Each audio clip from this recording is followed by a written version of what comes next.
You have a few options when sharing a Knowi dashboard with another user.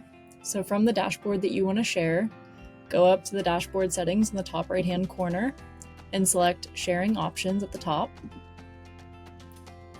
Then select which individual users or which individual groups you want to share the dashboard with.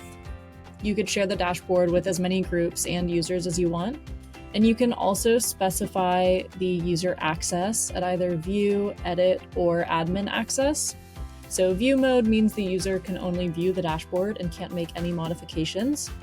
Edit allows the user to edit the dashboard, and admin access allows the user to edit the dashboard as well as make Cloud9 QL transformations and set global dashboard filters.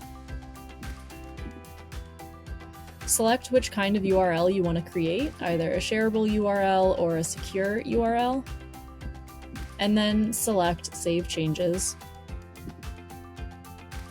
And your share settings have been saved.